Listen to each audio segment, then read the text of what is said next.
Ian, congratulations. Cheers. Happy book launch. Well, well done. Cheers to the book launch. Yep. Chris, unfortunately, we never got to do our book launch in Hatchard. No, you were very good at scheduling it and then rescheduling it. And hopefully we'll have a first anniversary party. Let's do that. Yeah. That would be good, yeah. I remember going in at the beginning of March too, feeling a bit slightly optimistic and hopeful during scheduling the book launch and saying maybe we could do it in April, we'll see what happens. Yeah. Maybe September. Yeah. So, then everybody got real and decided, like, you know what, let's just. No, I think it's really important to keep that optimism flowing, though. It is. Yeah, definitely. It is. It absolutely is. It absolutely is. And this is optimistic. We said before the year is out, let's do something. It's, have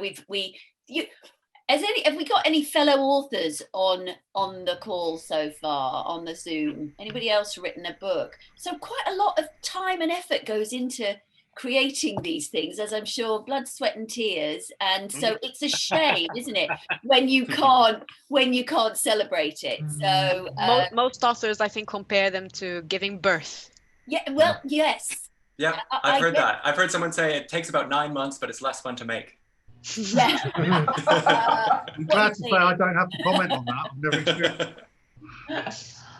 Yeah. So it is. So it's kind of that, and it's when I think when Ian and I've been talking, we say, oh, there's we've got books, we've got.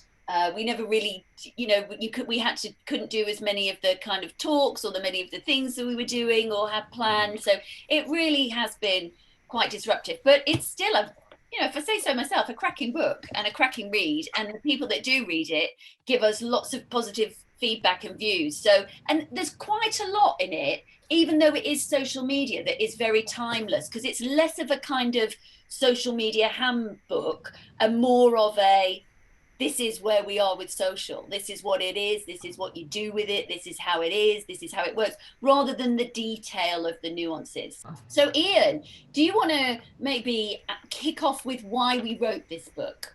Yeah, I will. It's funny, actually, thinking back to, must have been 2.5 years ago when we first met, and Chris essentially set us up on a blind date, right, between authors to bring together your social media and marketing experience with my kind of psychology, HR, leadership background, because we thought it would be a very good combination to get both of those perspectives in a book. And I thought it was really interesting because I learned a lot more than I thought I would, actually, going through this book and getting kind of both of the perspectives. And it was really good having the book this year, because after everything locked down and stuff, I was like, wait a sec, I should be doing all of this stuff online because we can't do it in person. We can't do talks. We can't do live discussions or anything. So we thought it was really interesting to bring those perspectives together. And we talk a lot about the big picture stuff too, we've got some tactical stuff, but we've got some stuff about the ethics of using social media and marketing, and even things like ethical guidelines for telling the truth versus fake news, which you shouldn't be doing or using, or all sorts of that kind of all that stuff. So it was interesting to look at those perspectives.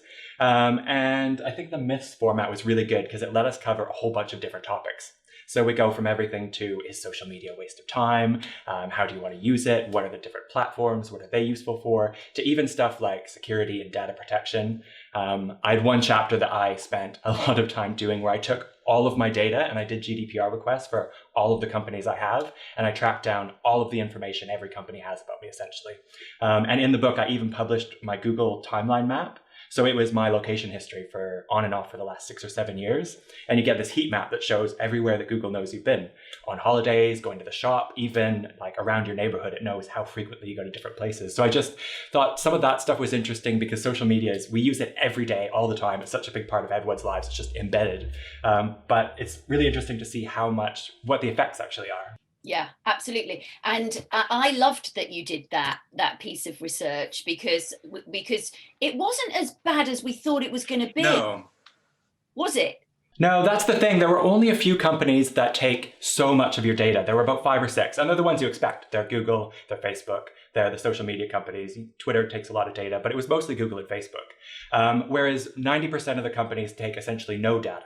I was surprised, some of the retailers and stuff, how little data they're actually collecting about people, because they have access to so much about you and your shopping patterns and stuff. But a lot of them only essentially had name and address and basic customer info. So I was optimistic in that sense of most of the business you deal with day to day are doing best practice, they're abiding by GDPR, they're doing everything right, and they're taking not very much of your data and not using it in an unethical way. So if you are trying to reduce your kind of data footprint or anything like that, or track down your digital footprint, there's only a couple companies you have to worry about, really.